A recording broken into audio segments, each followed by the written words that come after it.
Titanic एक ऐसा जहाज था जिसके बारे में कहा गया था कि यह अनसिंकेबल है। 10 अप्रैल 1912 को साउथहैम्पटन से न्यूयॉर्क के लिए अपनी पहली यात्रा के लिए रवाना हुआ था और 4 दिन बाद 14 अप्रैल 1912 को टाइटैनिक एक आइसबर्ग से टकराकर नॉर्थ अटलांटिक महासागर में डूब गया था, जिसमें 1517 लोगों की मौत हो गई थी और टाइटैनिक का पहला सफ़र ही उसका आखिरी सफ़र बन गया था। आइए दोस्तों जानते हैं टाइटैनिक के डूबने की इस कहानी के बारे में, जिसे दुनिया की सबसे बड़ी समुद्री दुर्घटनाओं में से एक माना जाता है।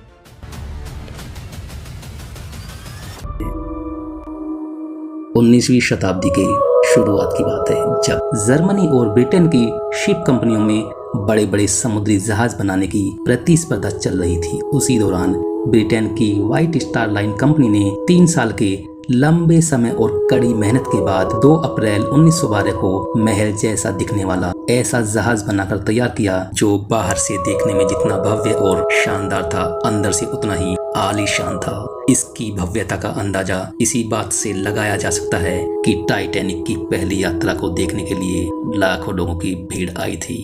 10 अप्रैल 1912 का दिन था। टाइटैनिक की पहली यात्रा थी। यह जहाज इंग्लैंड के साउथहैम्पटन से न्यूयॉर्क की ओर जा रहा था, जिसमें 920 यात्री सवार थे।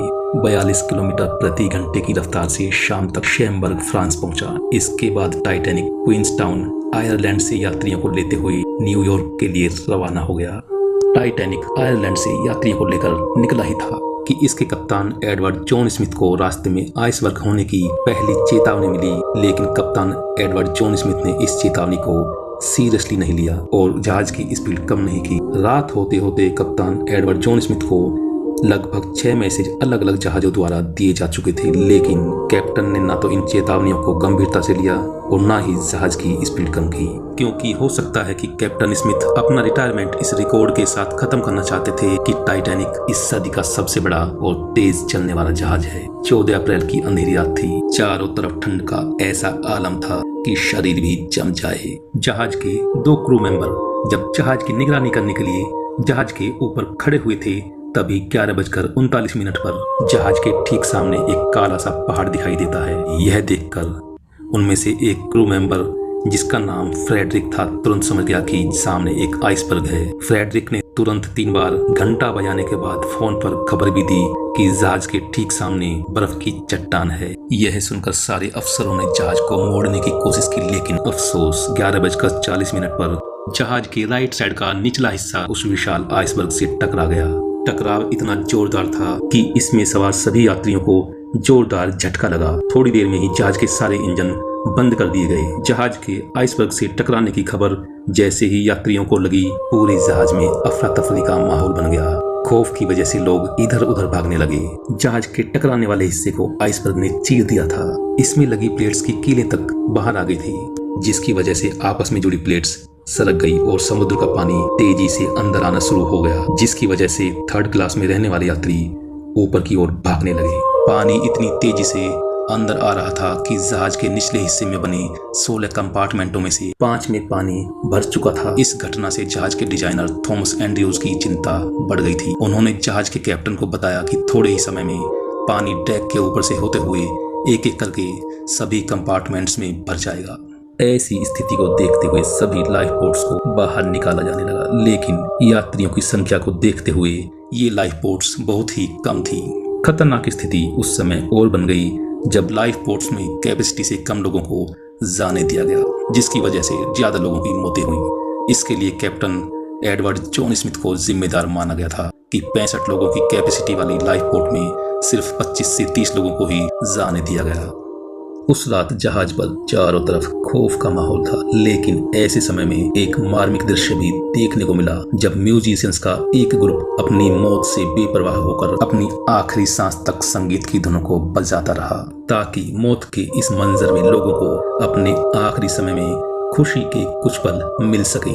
दूसरी तरफ टाइटैनिक के आगे के हिस्से में पानी जब 5 से ज्यादा कंपार्टमेंट्स में भर गया, तो जहाज के आगे का हिस्सा 10 डिग्री तक डूब गया था, जिसकी वजह से जहाज के पीछे वाला हिस्सा ऊपर उठ गया था और उस हिस्से पर लगातार दबाव बढ़ने की वजह से लगभग 2:20 पर टाइटैनिक बीच में से टूटकर 2 हिस्सों में बंट गया था और उस समय का सबसे बड़ा जहाज महज 2 घंटे 40 मिनट में अनसिंकेबल, कभी न डूबने वाला कहा जाने वाला टाइटैनिक अपनी पहली ही यात्रा में अटलांटिक महासागर की आगोश में समा गया था। इस दुखद घटना में 1517 लोगों की जान चली गई थी। इसमें से ज्यादातर लोगों की मौत डूबने से नहीं बल्कि 2 डिग्री सेल्सियस के ठंडे पानी में जमने की वजह से हुई थी। टाइटैनिक के डूबने के करीब 2 घंटे बाद लगभग 710 लोगों को बचा लिया गया था। टाइटैनिक के डूबने की घटना को 111 साल हो चुके हैं, लेकिन लोग इसे आज भी भुला नहीं पाए हैं। इसके डूबने की अलग अलग थ्योरीज लोगों द्वारा बताई जाती हैं, जिसमें कोई इस घटना के लिए कैप्टन स्मिथ को जिम्मेदार ठहराता है तो कोई टाइटैनिक की बनावट और इसके बनाने में इस्तेमाल किए गए मटेरियल को घटिया बताकर उसे इसका जिम्मेदार साबित करने की कोशिश करता है।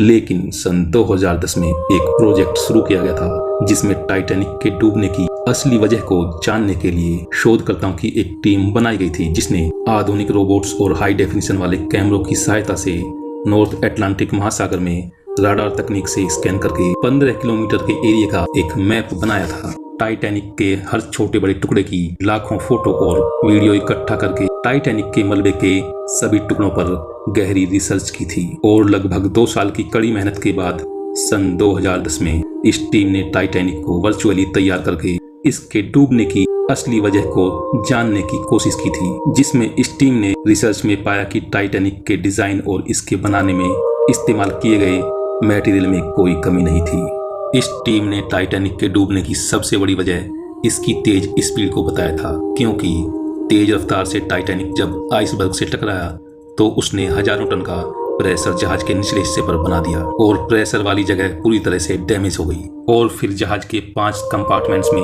पूरी तरह से पानी भर जाने से जहाज आगे से डूब गया।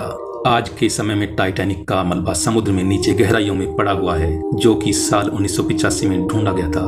ओशन गेट नाम की एक कंपनी है जो लोगों को पनडुब्बी में बिठाकर टाइटैनिक का मलबा दिखाने के लिए समुद्र में लेकर जाती है। हालांकि 100 साल पूरे होने की वजह से इस जहाज के मलबे को पानी के नीचे की धरोहर में शामिल किया गया है, जिसके बाद टाइटैनिक के मलबे का संरक्षण संयुक्त राष्ट्र की एक एजेंसी करती है। दोस्तों, हो सकता है कि आने वाली सदियों में समुद्र की गहराइयों में पड़े टाइटैनिक की ये निशानियां शायद खत्म हो जाएं, लेकिन लोगों के दिलों में टाइटैनिक की यादें हमेशा जिंदा रहेंगी। दोस्तों, आशा करता हूं कि इस वीडियो में दी गई जानकारी आपको पसंद आई होगी। जानकारी अच्छी लगने पर आप चैनल को सब्सक्राइब भी कर सकते हैं।